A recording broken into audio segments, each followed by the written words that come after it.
El menú del día en M24. El plato principal. La entrevista. Tabaré Viera es el nuevo ministro de Turismo, así lo comunicó ayer el secretario general del Partido Colorado, Julio María Sanguinetti. La banca en el Senado que ganó Sanguinetti estaba ocupada por Viera y ahora pasará a ser de Raúl Lorenzo Valle, de la lista 15 del Partido Colorado, por lo que la corriente del expresidente Vallistas quedó sin representantes. En tanto, el exministro Germán Cardoso renunció el pasado viernes y anunció que volverá a su banca en el Parlamento, y diciendo que espera que se investiguen no solo las compras durante su mandato, sino también las del periodo anterior del Frente Amplio. Estamos en comunicación a partir de este momento con la senadora Lilian Quechichian, quien fue ministra de Turismo de los gobiernos del Frente Amplio durante casi 8 años. Buenas tardes, senadora, bienvenida al menú del día. Buenas tardes, un gusto estar con ustedes. Buenas. Quechichian, ¿qué lectura hace de la gestión de Germán Cardoso y también qué valoración hace sobre su salida? Bueno, nosotros era público que teníamos una discrepancia muy fuerte de cómo él se había parado ante una situación dramática como es la que está viviendo el turismo, pero fundamentalmente cómo se había parado ante lo que nosotros dejamos como proyectos encaminados en el Ministerio de Turismo. Yo he dicho que vino con un talante de empresa de demolición, es decir, a borrar todo lo que se había hecho, aunque había mucha cosa que era muy exitosa y que incluso en pandemia, cuando se pudo abrir un poquito el turismo interno, hubiera sido muy útil que hubieran seguido funcionando. Fui muy crítica de cómo desandó, para decirlo de alguna manera, una política de Estado en turismo que el Uruguay había ido construyendo, ya no solo en los gobiernos del Frente Amplio, yo te diría en los 25 últimos años, y menciono al ex ministro José Villar, e incluso en su momento, yo era directora de Turismo en Montevideo, era la única frente amplista en todo el Uruguay, tuve un vínculo muy correcto con el ministro Bordaberry en su momento, por supuesto que teníamos muchas discrepancias, pero pudimos trabajar juntos desde la capital, que siempre fue un destino muy importante, para posicionar una actividad que obviamente es una actividad económica de primer nivel para el Uruguay. Mi postura más crítica tuvo que ver con cómo se paró ante esa acumulación de años que el turismo tenía, con una mirada refundacional, digamos, justamente en medio de una pandemia, ¿no? Me pareció en ese sentido muy desacertada. ¿Y cómo vio la salida de Cardoso del Ministerio de Turismo? Bueno, indudablemente el clima de relacionamiento que se había construido ahí era notorio, que no era bueno. El propio director de turismo, el director de turismo es un cargo muy importante en el ministerio, es ordenador de gastos, es el que tiene el vínculo con todas las intendencias y los directores de turismo del país. Por lo tanto, que ahí hubiera un cortocircuito siempre es un problema para una institución como el Ministerio de Turismo. Y bueno, es evidente que el presidente resolvió tomar la decisión de que no continuara en el gabinete y sustituirlo, en este caso, bueno, como nos enteramos en el día de ayer, por el senador Tabaré Viera. El secretario de la Presidencia, Álvaro Delgado, dijo que Cardoso hizo una gran gestión y afirmó que renunció para no comprometer al gobierno. ¿Considera que es prematuro hablar de buena gestión cuando en el horizonte hay una investigadora por presuntas irregularidades? Sí, me llamaron muchísimo la atención. En general uno puede discrepar con el secretario de la Presidencia y de hecho lo hemos hecho muchas veces, pero en general es un hombre ponderado. Me pareció realmente excesivo hablar de gran gestión cuando indudablemente, además de la pandemia, ¿no?, que efectivamente fue algo que condicionó mucho la actividad, pero desperdició incluso Cardoso buena parte del tiempo que la pandemia obligadamente nos puso sobre la mesa para capacitar trabajadores, para capacitarlos en seguridad sanitaria, para ir preparando una hoja de ruta al 2022, para ir aprovechando todo el know-how que tenía el Ministerio vinculado al turismo interno y al turismo social. Bueno, nada de eso se ha hecho. Y para pensar en que cuando esto se abriera, que es lo que va a suceder en pocos días para los argentinos propietarios y para todos los turistas extranjeros en general, el 1 de noviembre, hubiera también una batería de medidas. Cuando nosotros tuvimos la dificultad enorme del bloqueo de los puentes, bueno, el gobierno sabía que tenía que hacer algo muy atractivo para que los argentinos siguieran viniendo, y ahí empezamos a devolver el IVA. De nada de eso se ha hablado, es decir, hubo sí un conjunto de medidas que intentaron ayudar al sector, todas votadas por nosotros, por el Frente Amplio, pero que se basaban en los préstamos, en los créditos SIGA, que para nosotros no son una solución cuando hay empresas que no facturan por un año y medio. Hubo una medida después que sí realmente fue de ayuda y de apoyo, que es el seguro de paro a los trabajadores del turismo, pero después realmente se desaprovechó este tiempo de parálisis que ha sido muy duro, que ha dejado por el camino a muchas empresas turísticas, para tener una mirada un poco más larga. Y vuelvo a repetir, muchas de las cosas que estaban funcionando, el corredor de los pájaros pintados eran 5 intendencias de distintos signos políticos, con más de 200 emprendedores que habían hecho un conjunto de programas y de aportes al turismo termal, que es el centro de esa parte del país, pero que le había incorporado turismo histórico, turismo náutico, ruta de sabores, pueblos con encanto, San Javier, Nuevo Berlín, Belén, Constitución. Bueno, todo eso fue destruido, y a mí me parece realmente un daño muy grande y una manera sumamente equivocada de mirarse ante lo que yo digo que es una política de Estado, porque siempre lo he dicho, capaz que en otras áreas, capaz no, seguramente en otras áreas no nos podemos poner de acuerdo en la política económica, en cómo vemos el rol del Estado, etcétera, etcétera, pero en el turismo sí es posible ponernos de acuerdo, y fue lo que nosotros hicimos en muchos casos, y fue lo que realmente el exministro Cardoso desandó ese camino que para mí es un daño muy grande al sector. Uh-huh. Otra de las cosas que dijo Delgado es que el accionar por parte del exministro Cardoso fue un gesto para no comprometer al gobierno. ¿Usted comparte esta visión, senadora? Yo creo que el gobierno ya quedó comprometido con la gestión de Cardoso.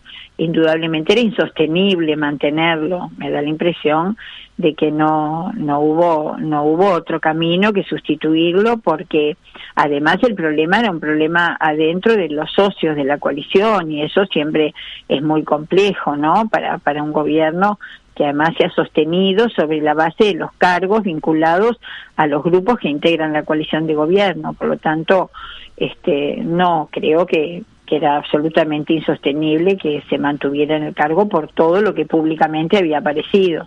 Cuando renunció Cardoso, entre una de las tantas cosas que dijo, es que, bueno, se siguió por parte de su conducción los mismos procedimientos que los gobiernos del Frente Amplio en materia de compra. ¿Esto es así, Quechichán? Yo no he visto los expedientes, vi la nota periodística y una contratación directa para vía pública en medio de la pandemia, concentrada casi en el departamento de Maldonado por $800.000, jamás, nunca, nosotros realizamos una compra de ese tipo.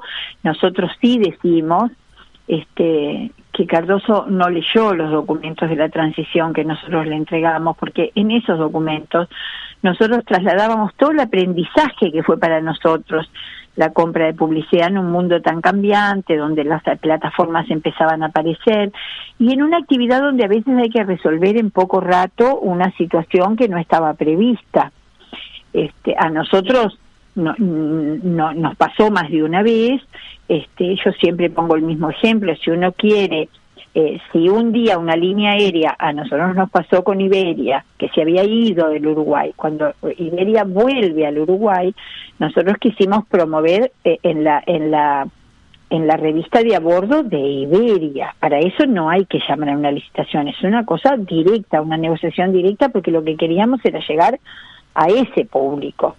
A veces sucedían cosas de último momento que nos obligaban, las cianobacterias, te digo, a hacer una promoción resuelta en un día.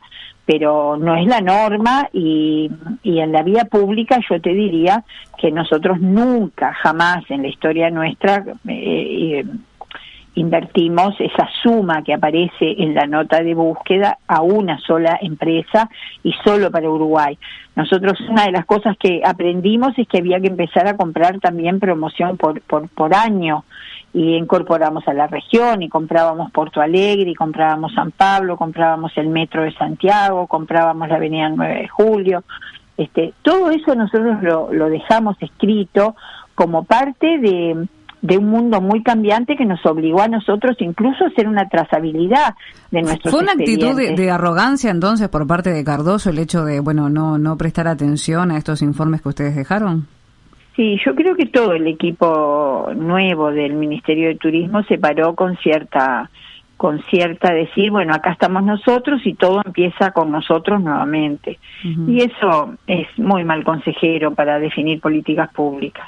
Ahora, senadora, le consulto por el número 2 del ministerio, que en su momento respaldó a Cardoso cuando quitaron de su cargo de director de turismo a Pérez Banchero. No se ha hablado del subdirector, pese a que, estuvo afirmando que lo que se había hecho era correcto. ¿No habría que revisar también al número 2 de turismo? Bueno, ese es un cargo de confianza del presidente, indudablemente si sigue en su cargo porque sigue contando con la confianza del presidente. Efectivamente, tuvo opiniones solidarias con el accionar de Cardoso, y ayer fue confirmado como subsecretario, así como fue confirmado el director general del ministerio. Así que en este caso la pregunta habría que hacérsela al presidente de la República. Senadora, respecto a la creación de una investigadora que de hecho ahora la bancada de diputadas y diputados del Frente Amplio va a presentar en el Parlamento a la 1:00 p.m, pero exacto. Cardoso dijo que está bien que se investigue, que quiere que se investigue, pero que además que se investiguen las compras que se dieron durante su mandato. ¿Y cómo le caen estas declaraciones entonces, Quechichian? Bueno, es lo que ha hecho en forma permanente, hablar del pasado sin tener ninguna idea. Cardoso no fue destituido por ninguna comparación con la administración anterior, fue destituido por sus propios errores. Lo primero que debería hacer, acá hay dos cosas. Él tiene pendiente la presencia en una comisión de la Cámara de Diputados que lo había convocado cuando el episodio de las llamadas al jefe de seguridad de la policía de Maldonado, y nunca había concurrido, tendrá que concurrir, supongo ahora. Y lo segundo es una investigadora por los motivos que llegaron a su destitución. Si alguien quiere incorporar cómo nosotros nos comportamos en el pasado, está todo escrito, tenemos una enorme tranquilidad, pero no es el motivo. El motivo que hoy hay para investigar a Cardoso tiene que ver con su gestión a partir del 1 de marzo del 2020 y hasta el viernes pasado. Ayer, a Mejor Hablar, conversaban con el diputado Conrado Rodríguez del sector vallista, y afirmaba que si a Cardoso le piden comparecer ante la justicia se tendrían que levantar sus fueros parlamentarios. ¿Usted estaría de acuerdo con esto? No, yo creo que no hay que apurarse. A mí me parece que si alguien es convocado a la justicia, sí debería concurrir sin fueros. Ahí los fueros no son de la persona, son de la Cámara, de la institución, y bueno, pero llegado el momento se discutirá, eso todavía no está planteado. ¿Y qué le pareció el proceso de selección del nuevo ministro, teniendo en cuenta que por varios días la conducción de la cartera quedó acéfala? Sí, eso me pareció realmente dañino, dañina la cefalía en un momento en el que la actividad, el sector está pasando una situación dramática, en el momento en el que quedan menos de una semana para que se abran las fronteras para los argentinos. Se necesita un equipo fuerte, permanente, trabajando de gobernanza pública para que acompañe al sector privado. Eso me pareció, yo creo que nunca había sucedido en el Uruguay que estuviéramos 3 días sin ministro, esperando a ver quién asumía en el Senado. Eso me pareció muy triste realmente. Y después, está claro que será un cargo del Partido Colorado, pero el contenido y las formas tienen que ir juntas. Es decir, era claro que el Partido Colorado debía aportar sus nombres, es claro que el que designa es el presidente, y no me parece que le haga bien a la institución que esa designación se haga en la casa particular del secretario general del Partido Colorado. Me parece que fue una señal sumamente negativa para la institucionalidad. Uh-huh. Para finalizar, porque nos queda solamente un minutito, usted ya estuvo haciendo allí por algún adelanto de cómo ve a la cartera de turismo, pero ¿cuáles son los desafíos que avisora de aquí en más y cómo cambia, ¿no?, esta situación con hacer cambio de ministro? Bueno, yo con el ministro designado he tenido en el Senado una buena relación, es un hombre de buen talante, con el que creo se puede conversar. Lo he estado llamando ahora en la mañana porque me gustaría también transmitirle ese documento que yo creo que para saber qué hay que hacer hay que saber de dónde venimos. Lo que uno aspira es a que se tenga un plan estratégico que nosotros también dejamos elaborado, que no era el plan estratégico del Frente Amplio, era el plan estratégico del turismo, porque lo construimos con toda la cadena de valor del turismo, más de 800 personas a lo largo y ancho de todo el país que nos decían, bueno, hay 3 grandes líneas que tienen que ver con cómo nos paramos ante los desafíos que el turismo tiene. Seguramente habría que hacerle algún ayornamiento porque apareció la pandemia que no estaba cuando lo elaboramos, y yo creo que eso va a cambiar mucho la actividad turística. Pero lo que le diría es, en turismo hay que planificar mucho, en turismo hay que tener una idea clara de hacia dónde queremos ir, y saber que es una actividad muy importante de la que dependen muchos puestos de trabajo y muchos puntos de Producto Bruto Interno para el Uruguay. Por lo tanto, hay que dedicarle 7x7 en la semana a los días de trabajo. Uh-huh. Senadora Lilian Quechichán, le agradecemos muchísimo su paso por aquí, por el menú del día. Por favor, un gusto, a las órdenes. Buena jornada, que pase muy bien. 97.9 FM Montevideo. 102.5 FM Maldonado. Escucha distinto.